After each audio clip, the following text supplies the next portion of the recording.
La entrevista del Telematutino 11, gente importante a tratar temas importantes. Nos acompaña la doctora Rosario Espinal, socióloga y politóloga, y una de las politólogas más solicitadas en todos los programas. Y más leída, y más leída, y más que reseñada. Buenos días, doctora. Hola, Rosario. Buenos días. Bienvenido al programa. Gracias. Yo además soy un seguidor ferviente de los artículos de la doctora Rosario Espinal. Lo somos. Porque además ella tiene una capacidad de pronósticos que con mucho acierto. Sin embargo, a mí me llamó la atención en el mes de mayo que usted publicó un artículo titulado "No os desesperéis, la tercera reelección o el tercer periodo va". Creo que eso fue como el 22 de mayo. Yo nunca dije que el tercer periodo va. Ramón, tú leíste algo que yo no dije. Yo dije "no desesperéis". Es verdad, ese fue un título de un artículo mío donde yo dividía este periodo en etapas, porque yo sentí en ese momento que la gente estaba muy ansiosa por saber qué iba a pasar. Incluso en el supermercado o en la calle o en lugares así que yo iba, la gente me decía, ¿y quién va a ganar en el 2020? Ay, mamacita. Y yo decía, bueno, yo no sé, porque yo no sé quiénes son los candidatos. Por lo menos tengo que saber quiénes son los candidatos para poder pensar en esa pregunta y en esa respuesta. Entonces yo dije, no desesperéis porque esto va en etapas. Pero yo no hablé de tercer periodo, nunca dije eso.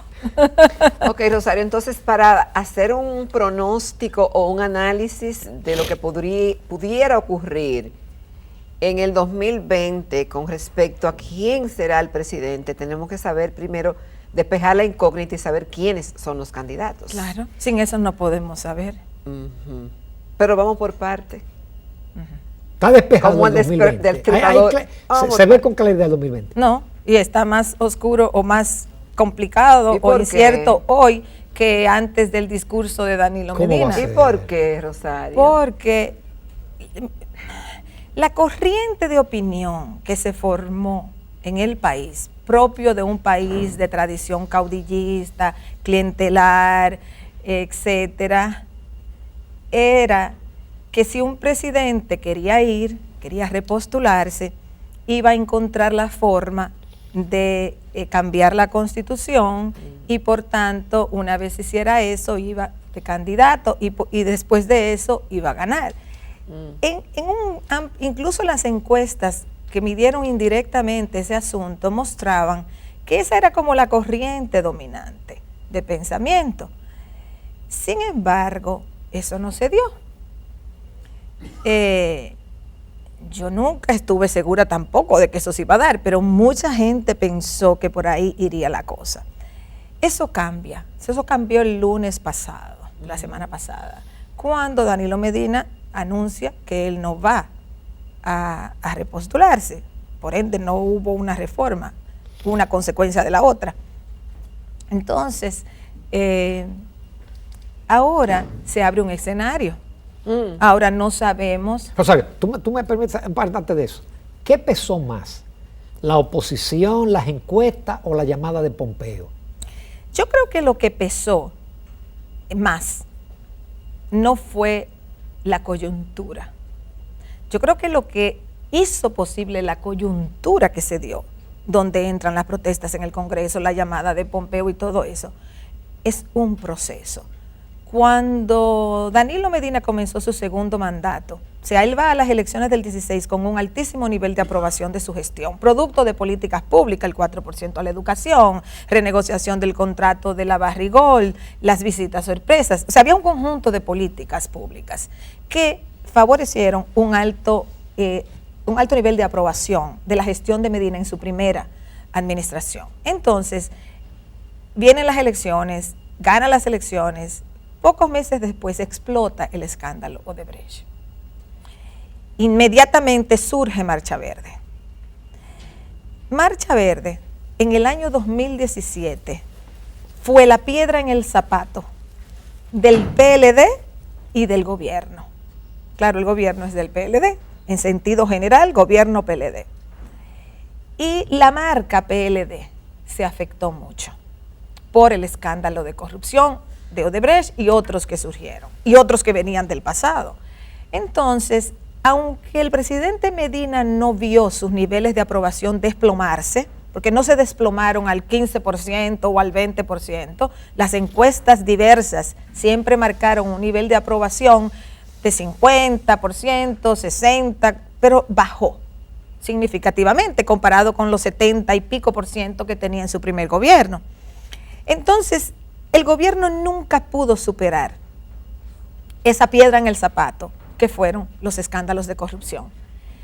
Para un presidente que ya había modificado la Constitución una vez para repostularse, pero lo había hecho en un momento en que tenía un altísimo nivel de aprobación, era muy difícil que pudiera colar una segunda reforma, porque a la hora de la verdad, los diferentes grupos políticos que querían oponerse a eso, porque tenían intereses que los llevaban a oponerse a eso, no iban a embarcarse en esa reforma. También está el hecho indiscutiblemente de Estados Unidos.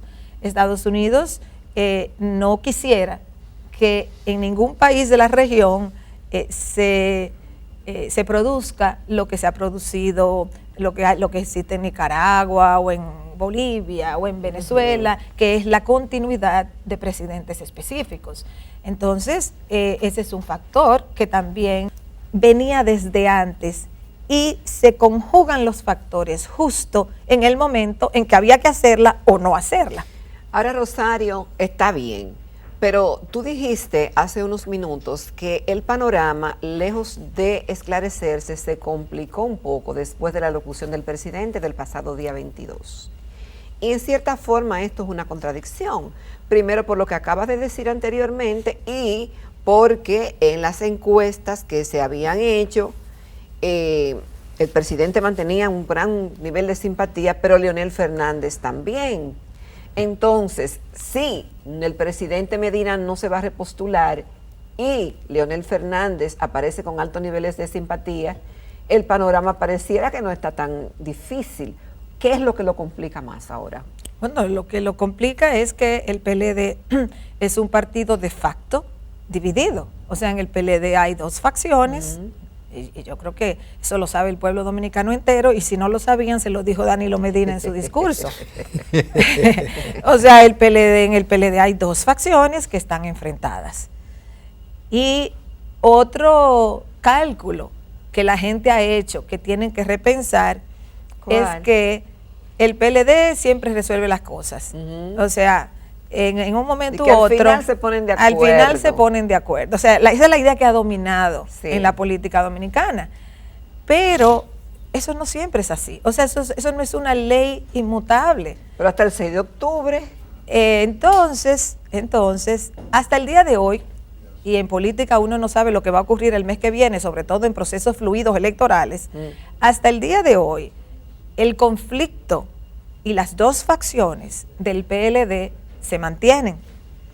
Al mantenerse, el danilismo, al no ir Danilo, entonces está buscando gestar una precandidatura que se enfrente a Leonel Fernández. Por lo tanto, el argumento que también ha sido dominante en la política dominicana de que si no era Danilo, de manera natural la candidatura le caía a Leonel Fernández, también está en juego ahora mismo por el confrontamiento en el PLD. Es decir, que el presidente apoye a uno de esos candidatos. Tiene mucho peso, porque acuérdate que serán primarias abiertas y votará el partido, pero votará el que quiera, el que tenga el deseo y el que esté habilitado para ejercer el voto. Y entonces, eso se puede endosar. ¿Qué tanto pesa que un presidente apoye a un precandidato?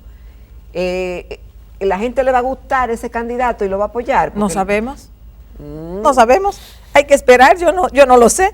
O sea, ellos van a, por lo que ha ocurrido hasta el día de hoy, lo que ellos están buscando es una precandidatura que pegue en el corto plazo, porque es un plazo corto, que pegue en el corto plazo y que con el apoyo del danilismo esa candidatura pueda ganar. A eso es que están apostando. Yo creo que no podemos adelantarnos a los acontecimientos. ¿Y qué dice la politóloga, basada en la experiencia no de aquí, sino de otros países, que ha ocurrido algo parecido, que el presidente de turno pues apoya y lo que le dicen, ese es el delfín de fulano, ese es el del presidente tal. El danilismo tiene el desafío de encontrar una figura que haga dos cosas. ¿Qué? No, tres cosas.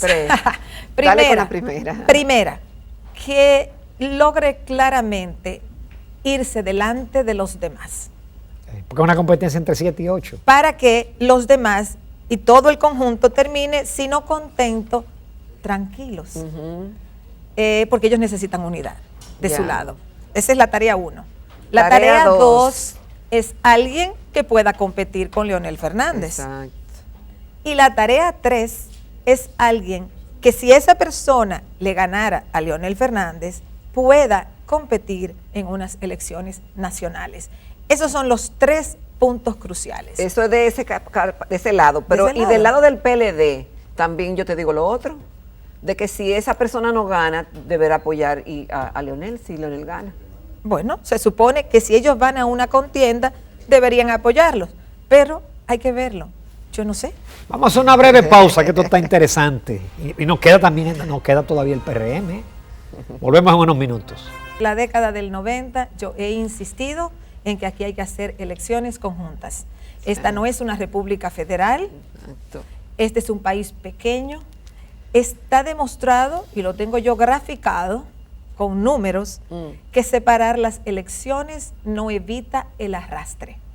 El que está controlando el poder ejecutivo casi siempre gana las elecciones, sean municipales o municipales y legislativas, aunque se hagan separadas. Solo en una ocasión, en el 98, ganó la oposición en unas elecciones separadas legislativas y municipales. ¿Por qué?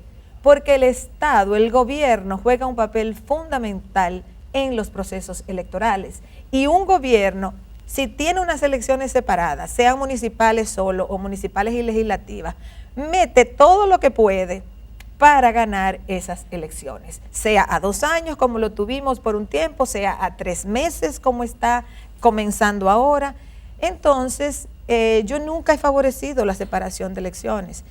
Lo que pasa es que aquí los políticos, en vez de sentarse con racionalidad a armar un sistema electoral que lo dejen tranquilo después que lo aprueben, viven inventando con disparates. Entonces, todo el argumento de separar elecciones es dizque para que no haya arrastre, pero la evidencia es contundente que cuando han estado separadas hay arrastre, porque el factor clientelar en los procesos electorales es muy alto. Así es que es menos costoso tenerlas juntas. Y lo digo porque esa ha sido mi posición consistente desde los años 90, cuando por primera vez se separaron.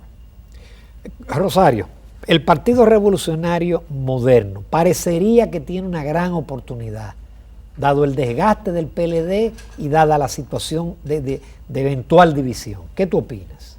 Indiscutiblemente que los problemas de la marca PLD se van a algún lugar. La gente tiene que buscar alguna alternativa. Entonces, en la medida que el PLD enfrenta problemas, pues la gente comienza a ver otras alternativas. En este caso, como el único partido que tiene aval de votantes, porque fue el segundo partido en las elecciones del 2016, pues la gente va a mirar hacia allá. Lamentablemente para el PRM es el hecho de que no hay claridad en su candidatura presidencial.